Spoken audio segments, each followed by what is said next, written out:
All right, so now we are ready. If you please take your seats.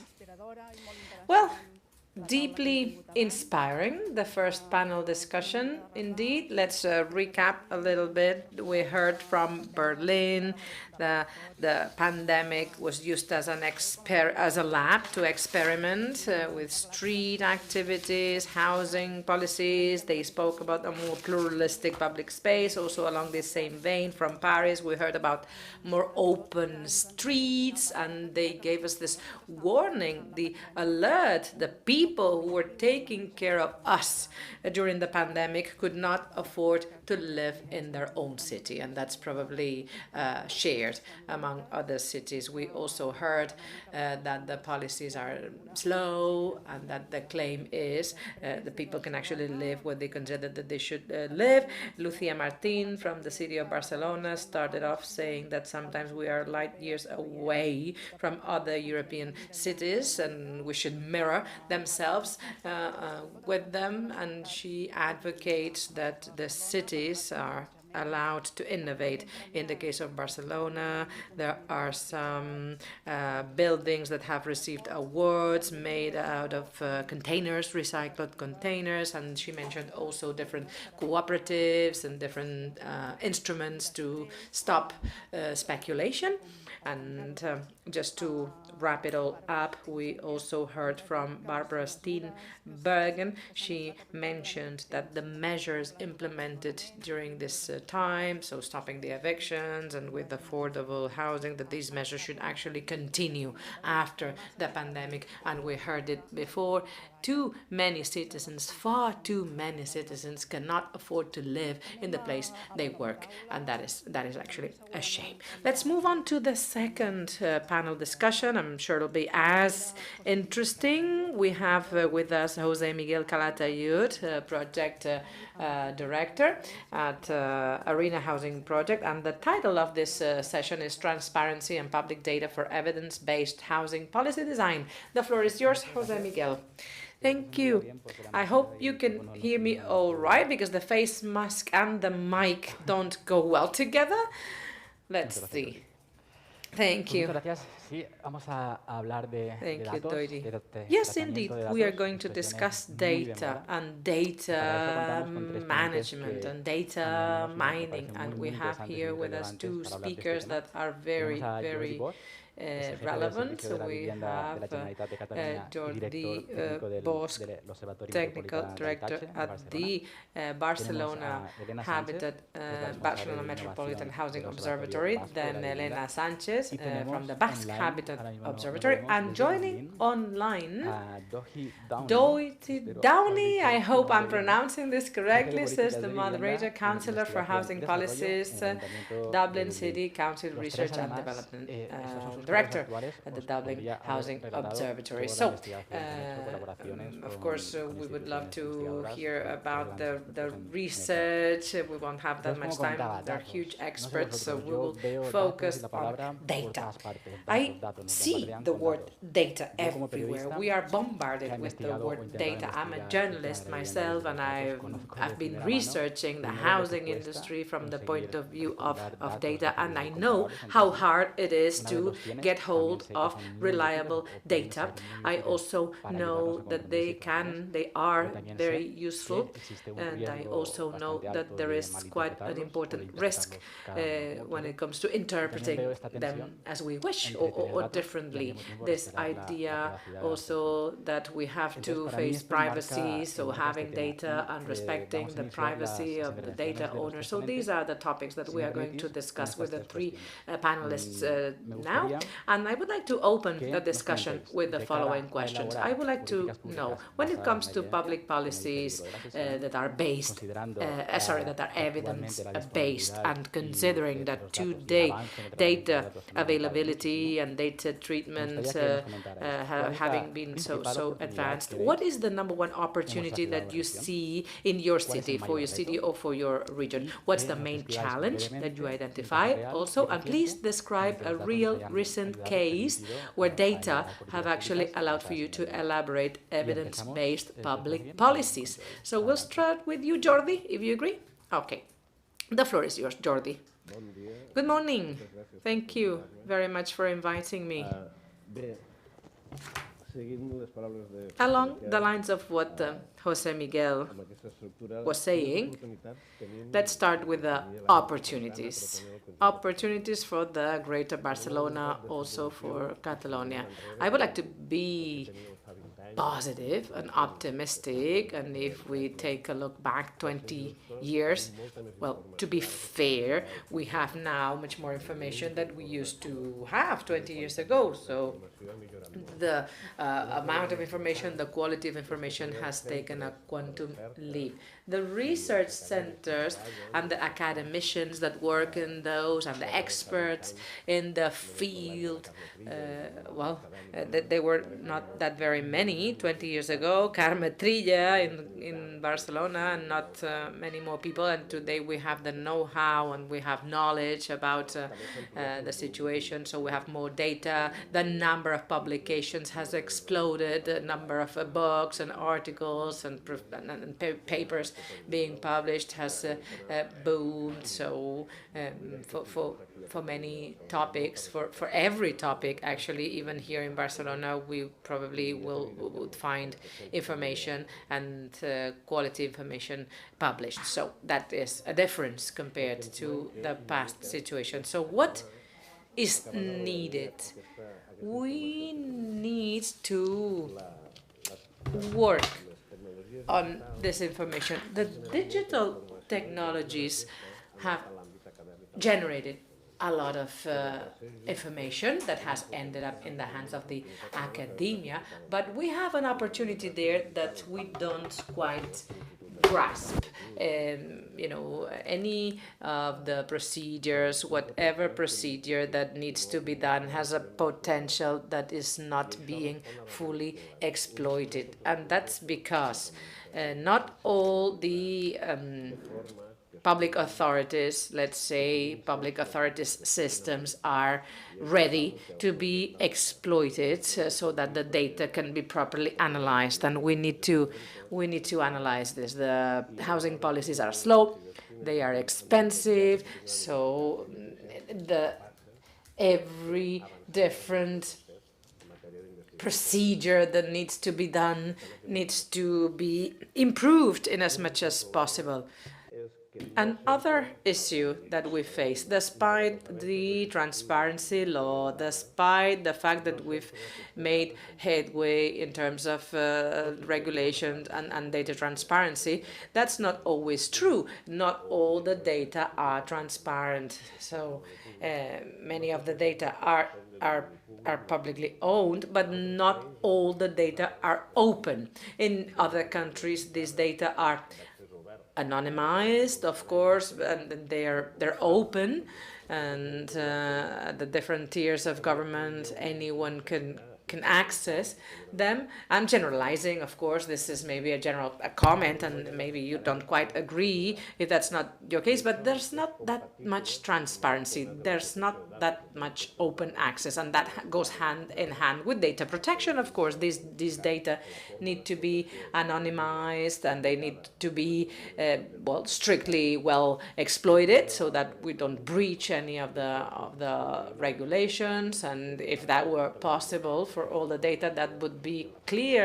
a clear jump ahead in terms of data democracy, etc. Another important element, and this also is linked with information systematization, I'm referring to the fact that different sectors related to housing can be interlinked, because we have the built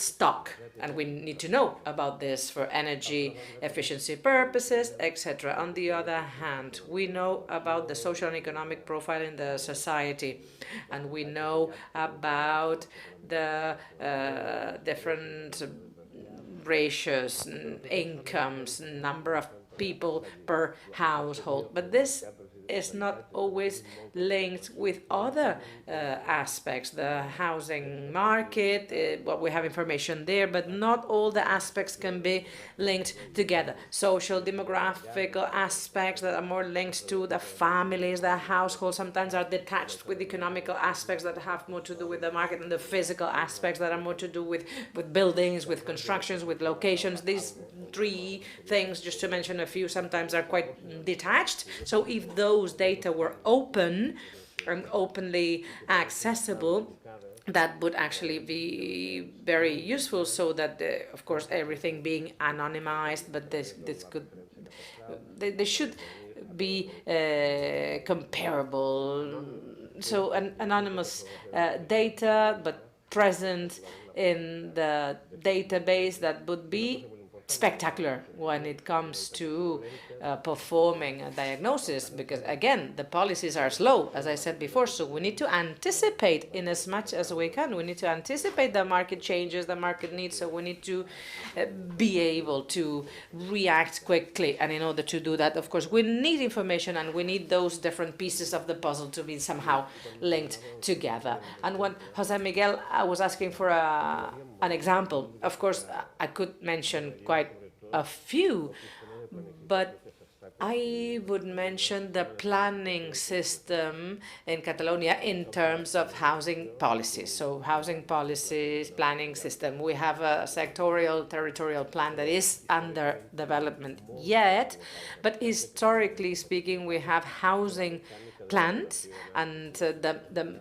mechanics of data analysis has been systematized, and that's been thanks to the provincial government of Barcelona, for instance, the Diputació, and this has been deployed. So this planning system that's still not complete is fed with data, and that's should be an example for information exploitation. It's a piece of the puzzle, but then, of course, this paves the way for the deployment of other activities. So this planning system is still being developed, remember, and it will improve much as long as the data that it's fed from also improve.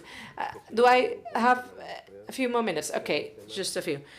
Final aspect concerning implementation and assessment. I said that things are far better now, and I'm referring also in terms of information when it comes to diagnosing and analyzing the problem in question. But there are other phases of a project, execution, for instance, execution of the project and assessment thereof. So here we've made headway in terms of the former. We have some information about implementation. It's very fundamental, because if we don't do a proper implementation, of course, the outcome won't be the desired one.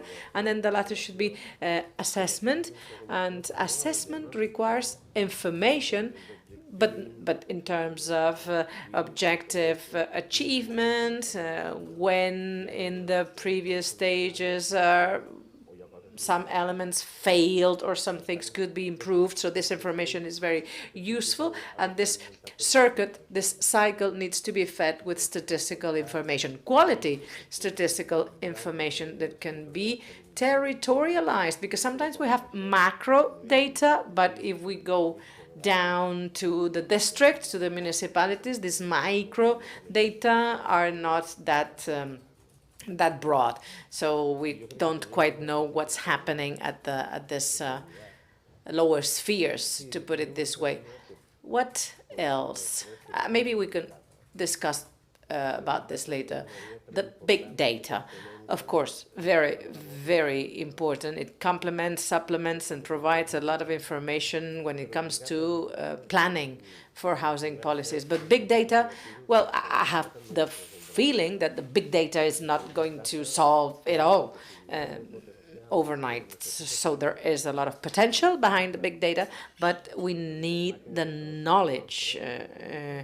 The machines, of course, are important. The machines are there to serve us, and sometimes we have the feeling that it's the opposite, that the technology is at the service of of knowledge. So we need to strike a balance there. Final comment.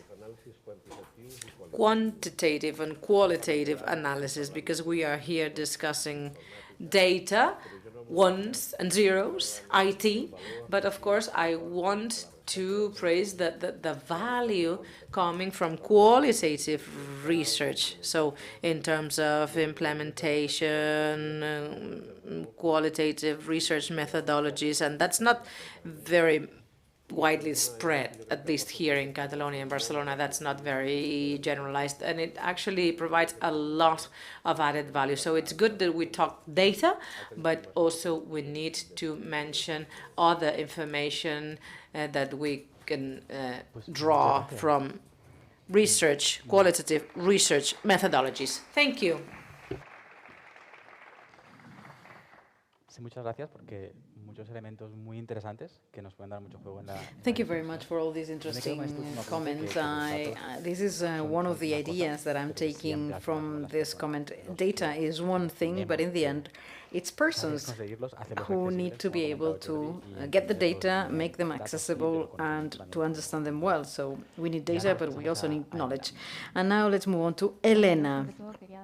I would like to thank the organizers for having invited the observatory and having invited me, because I am no legal or administrative expert. In fact, I am able to dodge them quite often, in fact, but it's true that this time we have not been able to avoid it. We are doing evidence-based housing policies, especially evaluation-based housing policies. I had a presentation some days ago, actually, in Bilbao, in the north of Spain. We had an event with some of the biggest businessmen in Europe, and one of their main fears, they said, was not so much that they were stolen physically in the company, but rather that they had their data stolen. The biggest opportunity we have nowadays is our easy access to data, and we have a huge production of data that grows day after day, not only in corporations but also in public administrations. We are huge data generators, and there's a great danger, concentration. We have become data. Every time we accept cookies and privileged services from any app, we are allowing them to profile us. Some studies say that 95% of the people could be personally profiled with only 4 points of data. In a situation where society uses the social media massively, we use web services massively,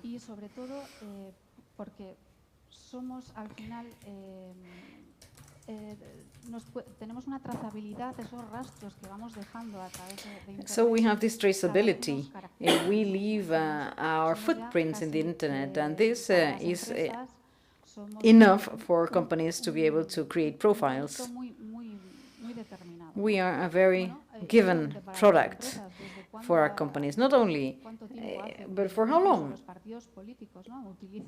Have not only businesses but also political parties been using mass data management, especially in those areas where they don't get voters. So being able to see the future based on real data is an abyss we're looking onto at the moment. So, as we said, huge amounts of data are generated, and the possibility of having services which are very useful for us as citizens allow us very often make us lose sight of the importance of having privacy in our data. It is true that sometimes any administrative management does help me. Well, if any, for instance, public service spares me from having to walk all the way to their office, queuing up there and doing my processes there, well, I'll be happy. But how do we get protected from public authorities? We need to protect citizens. We want the data not to be monetized. We should not run any risk of data breaches.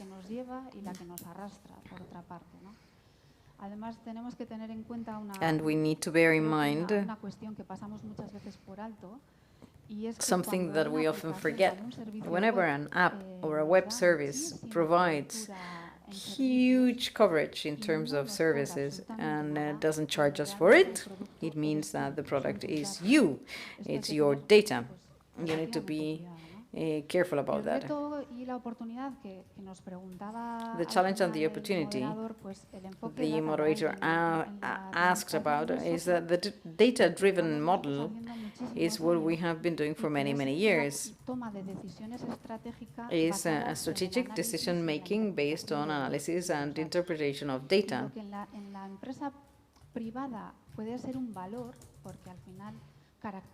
And what can be a value, an asset in a private business, because you're able to profile your customers and those who buy your products, maybe this is not so much so in the government, because there's this clash with privacy and with respect to privacy rights that citizens always have with regards to the government authorities. And it is a challenge because it's obviously a big temptation. We have so many profiles, social profiles for so many things: the census, the hourly information, the personal data. We have so many different layers of information that we could start to relate, for instance, housing issues with social issues, or with town planning issues, with economic information, with tax information, what we call to pin. For instance, the subsidies we provide, any public subsidies we give to, we can even pinpoint it to every flat in a building, and we have an increasing amount of data. That's a big challenge because we have the possibility, well, we need to self-limit ourselves in data access, both internally, because we need to understand who is given access, and from the outside.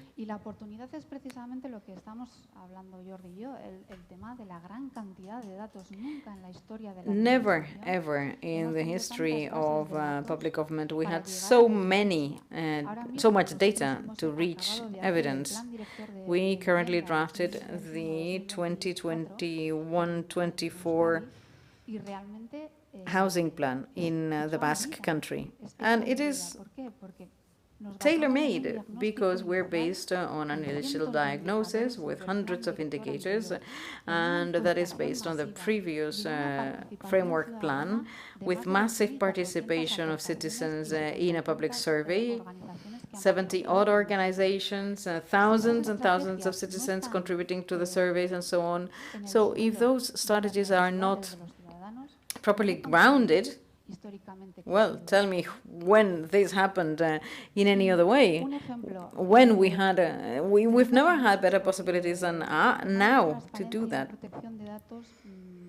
Transparency and data protection is something that we had been working on for many years.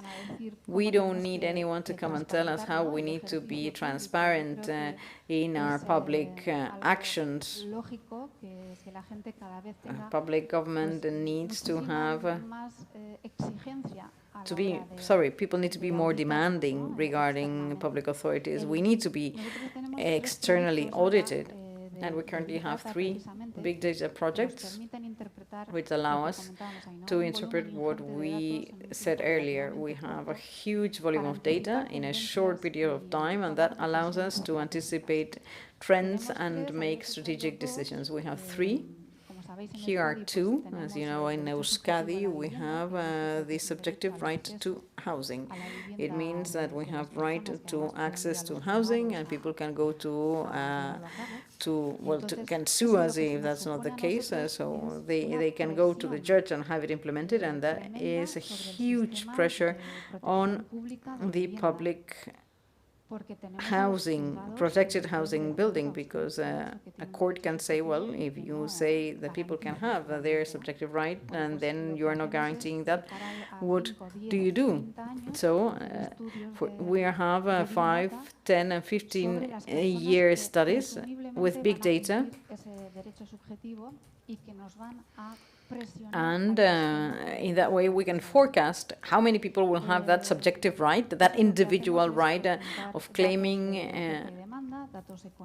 subsidies for housing. So we are crisscrossing data on social housing, population trends, birth rates, economic rights, to try and see where we will be feeling a higher pressure on social housing, and in the end what kind of funding we need to foresee for that. The same thing goes with big data for the technical building inspection. That was the first big data project we had, and it is extremely successful because we are foreseeing, thanks to that, some areas where we need to intervene urgently. We, as government, and very often need to go in there for renovation work, and we also look at where inspection is going to fail. If this is going to be, for instance, a problem with the facade, with the elevators, with the roofs, and so on. You are probably aware of the fact that the next generation funds for renovation are going to be a historic opportunity that will never come back, probably, and that's what we need. So they are telling us about the real needs our population has in terms of renovation. And we have, I mean, state of the, well, very updated information on that, and that's one of the things we do with big data. Thank you very much, Elena, for your presentation. It's such a fascinating topic. I wish we had more time, but it's great that you mentioned how data, well, there can be the temptation of monetizing those data from the private environment. So the two examples that you gave us are very, very interesting. So since we are running late, we'll jump to Dublin. We have there Mr. Downey, and he will deliver his presentation in English. Now you say it better, and please go ahead. From Dublin, and it's a great pleasure to be with you today remotely. I'd much rather be in Barcelona, but unfortunately not on this occasion. So thank you very much for inviting me to address you today. I have a presentation which will come up on screen now, I hope, and I hope to address some of the questions that Jose Miguel has posed at the beginning, reflecting on the challenges of the privacy and regulations in data in Europe, and how we obtain improved transparency in the use of data to explain and apply ourselves to policy challenges, particularly in housing, and what the open data challenges are in Dublin, and how we've attempted to address those challenges. So I'll move on to my first slide, and I hope you can see this. We have here a very quick overview, I want to say. Dublin has, like many cities, a strategic context for its urban development and our housing, and I'll reflect on that briefly. We've attempted to come up with unifiers across all of the ranges of strategy we're working in, and we're using the Sustainable Development Goals of the United Nations as a guide towards unifying our strategic and statutory plans. Ireland has a very new housing strategy, housing plan called Housing for All, which is was only launched a few months ago, and I'll briefly mention its implications. And then I'll get into the evidence gap issues that we face and how we are working to bridge that gap, in terms of our policy development. So very quickly, this is a very busy slide. It's just a picture really of all of the different strategy documents and plans that we're working through as a city. It should be quite familiar at different levels, of course, of detail to many people in the audience who are working in municipalities. What we do have really is a range of different strategies operating at different scales and at different timelines. There is a hierarchy often assumed in these strategies, not always constant or stable, because primarily the operational delivery of programs underneath each strategy and how effective that delivery is determines the outcomes. And we find that that needs leadership, of course, but it needs political coherence and the appropriate resources to deliver and maintain the implementation of policy such that the strategic objectives can be obtained.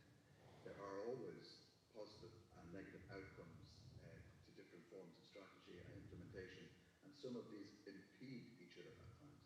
And, certainly some strategies are advanced in front of others as a result of that, which is one of the reasons why we've been trying to develop a strategy unifier for Dublin.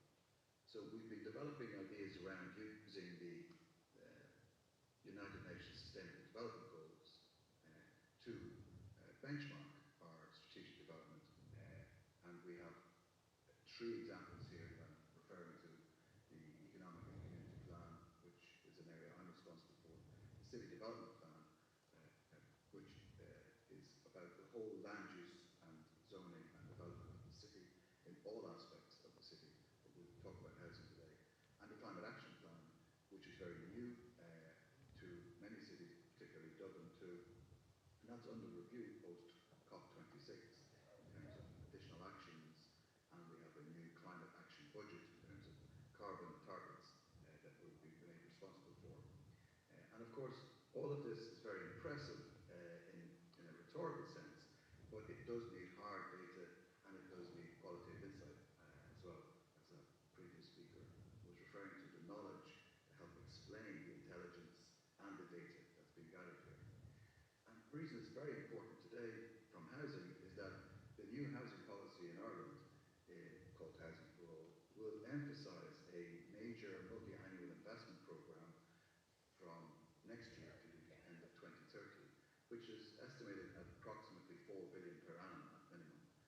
It's targeting the production of 300,000 new dwelling units, of which 90,000 units will be social rental, 36,000 will be a form of affordable purchase, a discounted form of affordable purchase, shared ownership, shared equity scheme. 18,000 units will be a new form of cost rental housing, which is a public rental model targeting intermediate households who cannot afford purchase in the open market, but who do not qualify for social housing in Ireland. And then the remaining balance is to come from the private sector through a series of incentives and interventions on planning and development, and also fiscal arrangements too. There is also a new piece of legislation, very welcome piece of legislation, which makes coherent some of the legal mechanisms for funding and for development. That's called the Affordable Housing Act. And so we then come to the challenge of bridging the evidence gap for the design of policy to operationalise this overall strategy. And we benefit from the fact that Ireland has a public service data strategy, which is reasonably recent, the first one of its type in Ireland. It has a vision which is about establishing a data ecosystem to improve how we govern, manage, and reuse data in a secure, efficient, and transparent way for the benefit of citizens, businesses, and policymakers. And one of the driving principles behind the public service data strategy is we have an enormous amount of data collected and collated by the state and its agencies, which is public data of the public. So we wish to make it available to the public on a public basis as a public service in order to not monetize this data and in order to open this data and maintain the transparency of its use. And one of the key technological advances that Ireland is developing is in this term, which is a very technical term, an interoperability platform. To you and I, we probably best understand it as a very big and powerful computer. But the idea is that it links, it's a platform structure, a digital platform structure, which links base registries of data, which have been organized using trusted identifiers, such as geocoded data. It links that through a system of governance and standards based on legal data protection and legislation with the appropriate security and privacy attached to it into data analytics and open data platforms. And that each public sector service and agency is responsible for the production of this quality data and its sharing and making it available. And the one that Dublin is using mostly is the GeoHive. And the GeoHive is the national mapping database delivered by Ordnance Survey Ireland, our national mapping agency. And the GeoHive has helped us produce a hugely detailed online data navigator for housing. That's the link for it up there on the screen. Please jump onto it. It's interactive. You can play around with lots and lots of data on it and make as many maps as you like. You can zone in right down to the street level, find out the price of a building that was sold in Dublin in June this year, etc., etc. You'll find out lots of information on it. I don't intend to explain this chart any further, other to say that we've integrated quite a lot of data around planning, around zoning, around markets. We've taken data from our census about the population and its characteristics. We've taken data about deprivation and local area inequalities in health and so forth. And we've expressed that data in an interactive online geospatial platform. And it's allowed us to do things which we wouldn't have otherwise been able to do as quickly as before. What you're looking at there, for example, is a map showing the distribution of new housing supply in the Dublin region from 2012 to 2020, a period of austerity, a period of very difficult economic recovery and attempts at recovery from the global financial crisis. And although our policies have been arguing for sustainable compact growth, we're seeing that there is a sprawl in new development as housing and house building concentrates on greenfield out of counter-urban or outer urban development. And the city core area, which is shaded slightly differently, has had much less development of new housing supply. And where it is happening, it tends to be in a form, a typology that is an apartment, multifamily housing as it's labeled, which is quite high rise, but it is a build to rent model and is often characterized by a short term form of residency. Although the evidence on that isn't conclusive, but it's been accompanied by a large amount of purpose-built student accommodation and a lot of accommodation which is involved in the short-term rental market. And just as an example of other data that we're producing with the observatory, we're showing a very big change in the nature of the rental system in Ireland.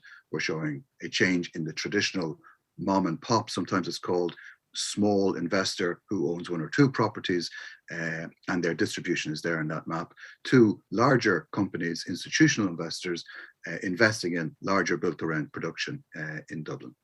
Again, I won't dwell any further on these maps. You can jump onto the online database and have a look for yourself.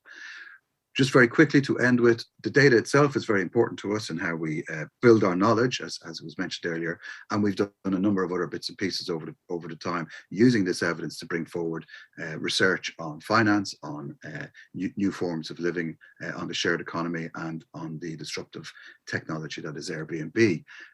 We've also produced a series of podcasts and other forms of transmedia, where we've taken the evidence and we've brought it into a conversational style interrogation with our colleagues from across Europe and in Ireland as well. And the link for that podcast is on the screen as well. So I'll stop there. Thank you very much.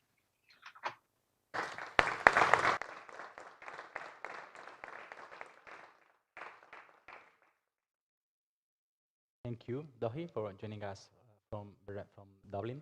Muchas gracias, Doji, por unirte desde Dublín. También, de nuevo, muy interesante y con ganas de Very seguir sus interesting enlaces. indeed, and Y bueno, eager solo por to mencionar click brevemente on antes de those pasar a las preguntas, links and me ha really llamado la check atención, además, Jordi, this pensando en lo que tú has dicho information. antes, esta plataforma It's de interesting because what interoperabilidad you que he visto mentioned, que this han sido capaces de desarrollar, interoperability platform that parece they've que developed, va en la Jordi, dirección de lo que tú it seems pedías, that it goes estos in the datos de line of what diferentes you tipos, were diferentes fuentes, asking for, todos los this puntos que interlinking of the relacionados con el tema. different pieces of Entonces, evidence to generate new ojalá no knowledge. llevemos Very más tiempo, pero interesting. nos So I enfocaremos wish con un poquito de we had cariño a la more sesión. Suele time, pasar but que of alarga un course, poquito. as Pero usual, para we empezar started esta late, fase so we de don't preguntas, have espero que much nos dé time tiempo left. But también let's de hacer see preguntas desde la if we can audiencia. have at least a Un first aspecto round of que questions para and mí then some importante questions que from lo the habéis los audience. tres There's mencionado, something that you que es esta mentioned, tensión the que hay three of you, which desde is la ley, desde la the normativa que nos tension empuja from por the un lado point of view hacia la of transparencia, rules hacia and que los datos sean norms públicos that para push que for beneficie a cada una de transparency las so that personas, data are public y because también nos data obliga belong to a the respetar people, the la public, and privacidad at the y la same time we intimidad need de to, todas las personas.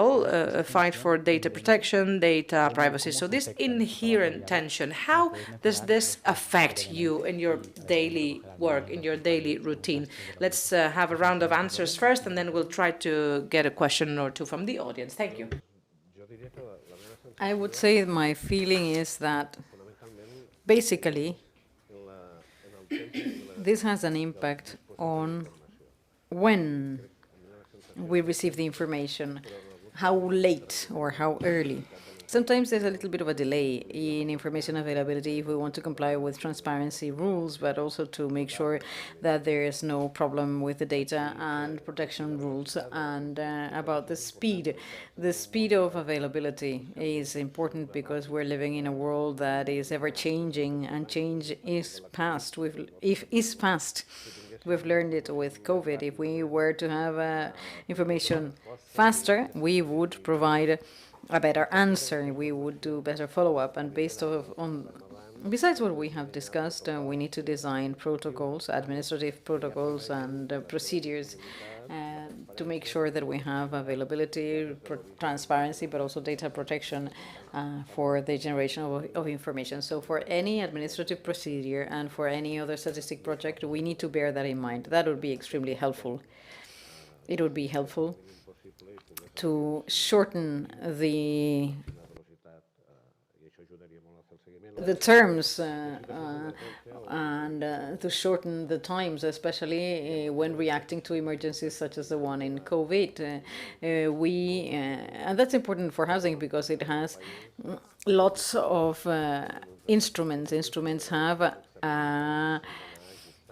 a positive impact, and we need to adjust things. So following up the impact of an instrument requires a little bit of a deadline. We need to work as quickly as possible, but of course sometimes things take time. Thank you for Elena. I believe that advertising and privacy is an area where the administrative organizations have already had their say to try and understand how to combine those interests, which often clash. But ultimately, the person who's processing the data or who is in charge of the records in the databases is the one that needs to distinguish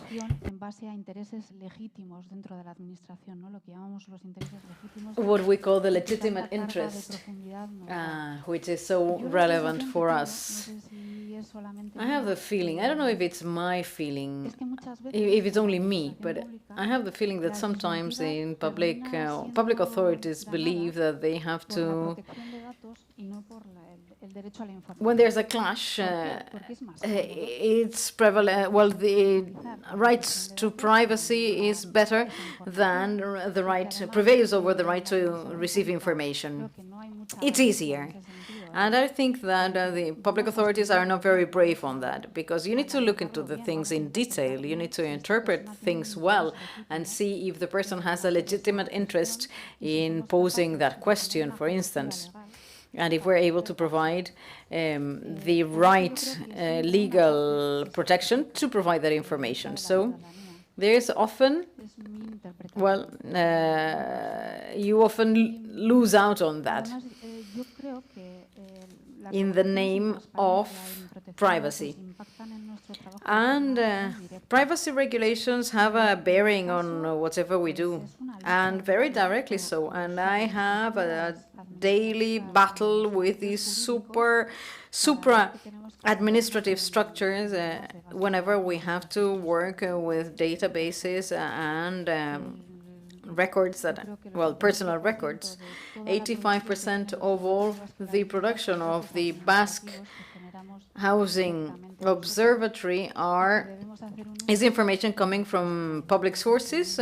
We generate the data, but we have a legitimate interest of reaching out, disseminating information, disseminating knowledge, but often that is not properly understood as such. And we have diverging opinions on the amount of data that should be accessible or not. Then we are also subject to strict controls and audits. I understand it perfectly well. I accept it. They should be as strict as they are, but very often that is quite tiresome. It is tiresome and exhausting. And the interpretation, well, that leads to us sometimes giving up on projects to avoid these audits and the extremely cumbersome procedures that we need to follow and so on. So it's a complex thing. Let me ask a question to the audience. I tend to ask this to my managers, and we're always wondering, is this possible? Is it not? Can we do this or not? So my question is, should we be proactive in incentivizing people we know comply with the requirements for subsidies? Should we tell them that they can access the subsidies that are available? Because very often they don't apply for them and they are entitled to them. That's really interesting, because sometimes from the outside, those who don't work on public policies, we sometimes think that this is a simple process. And I really like to hear about your daily conflicts and the different interests at stake and so on. So really, really telling, very informative. Let's go back to Dublin. Can you tell us more from Dublin about this tension between privacy and transparency?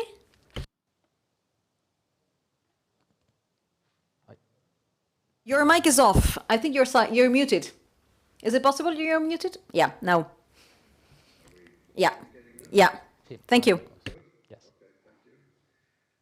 Okay, thank you for your question. Yes, as you know, I'm sure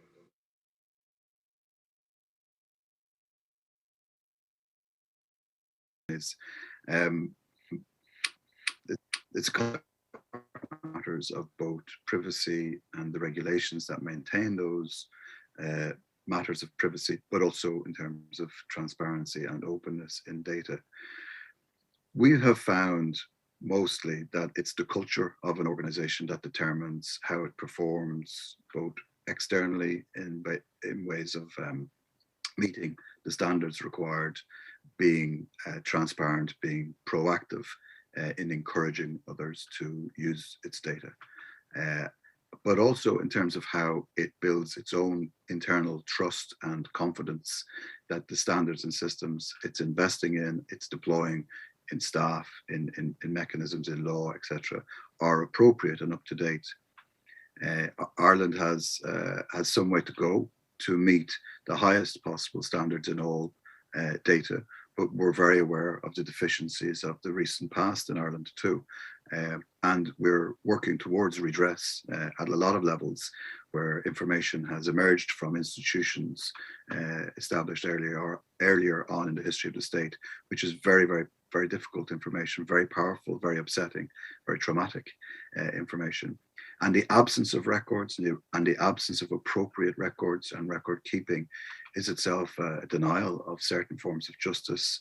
So it's a very important debate, a debate about human rights and identity in Ireland, and equality and inclusion. And I don't think that's overstating it, actually. But to come back to it, as an organisation ourselves, Dublin City Council is fully accountable to a whole host of different legal statutes. But we are trying very hard to improve confidence and trust in how we operate by maintaining and investing in the standards of our public data platforms and making it transparent. And for me, it definitely comes back to that word culture and whether the culture of the organization is appropriately aligned to its obligations and its responsibilities. Thank you, Dohi, also for your view from Dublin. Muchas gracias, Dohi, por tu intervención desde Dublín, de nuevo. Nos quedan unos segundos, un minutillo, dos más. Thank you very much for your comments. We have a question from the floor that we can answer. And this is a topic you have all mentioned, access to data. Sometimes it's easier, sometimes it's less easy. And the question we have from the floor is, how can you, public authorities, how can you make it easier for citizens, for the public at large, to access data and also to interpret data? How can you make your data accessible and easy to understand, user-friendly? Let's have a quick answer following the same order as before. Jordi, let's start with you. Access, as I said earlier,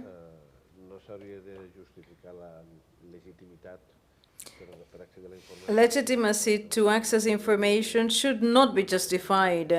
Any anonymous information, as long as data are protected, data on housing or any social issue related to housing, should be public and should be open, as long as it is anonymous. Everyone should have access to this kind of information. Obviously, interpretation of data is another matter. It's another kettle of fish. I think that the public authorities need to draft reports, interpret data. One thing is raw data, and a different thing is the analysis of those data.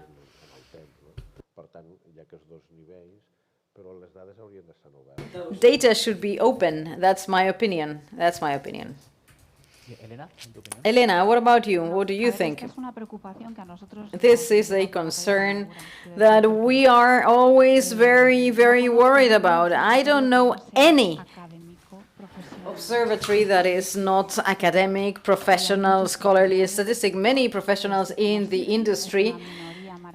Well, if anyone is following us, that's wonderful. But we need to disseminate housing information to citizens. I mean, citizens don't need to be that well informed. We need to provide that information. So that's why some years ago we created a blog where we have been writing article newspapers, let's call it that way, to digest the information and to provide accessible and user-friendly information on housing issues and on the position that our observatory has on this kind of matters. And we also have citizens' participation actions. For instance, we offer informative pills, so short to the point information that we provide through our social media.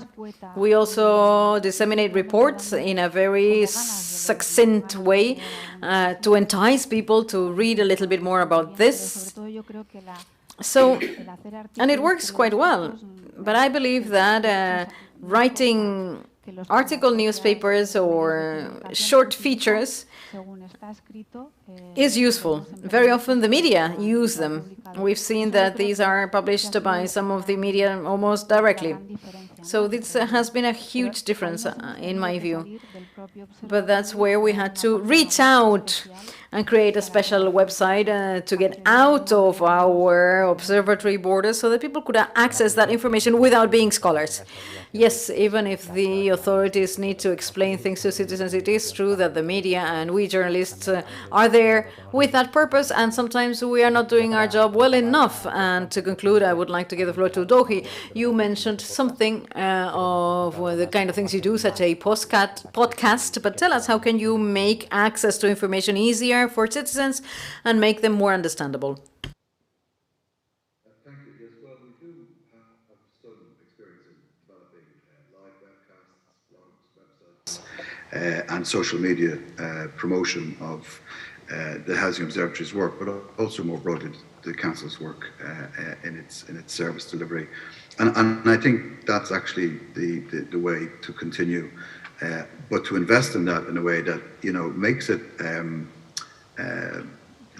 accessible in different languages. It makes it communicable, which means using straightforward, ordinary, non-technical, non-wonkish,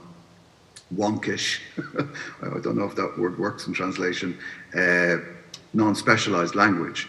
And trying to, you know, connect locally with people is really important, because everybody has a particular view of the place that they live in and their experience of it.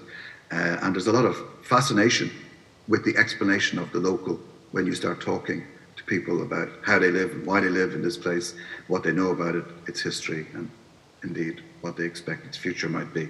So fascinating facts about the locality are one of the ways we've brought people into a conversation and a dialogue on issues to do broadly with housing and how they live and where they live. Okay. Thank you very much also, Dahi. Muchas gracias. Un buen apunte también, aprovechar esa información local. Using local information and the wealth of anecdotal information to talk about these things. And I'm afraid that we'll have to leave it at that, because I think it's a highly relevant topic. We are lagging behind time, and my apologies to the audience and to the next panel discussion. I was thinking about how to wrap up, compiling the information that you have mentioned. Data always comes from people. Structured information, but data always comes from people, and it's always people who interpret data and who use data. So let's not forget that dimension, neither from the authorities who need to facilitate access to data, or the media who need to make it user-friendly and digestible, and from the citizens' perspective who need to be more educated on that, because data are governing us. So let's ask the authorities to provide the data we all need. So thank you very much to the three speakers and through the audience. Let's keep on with the next panel discussion.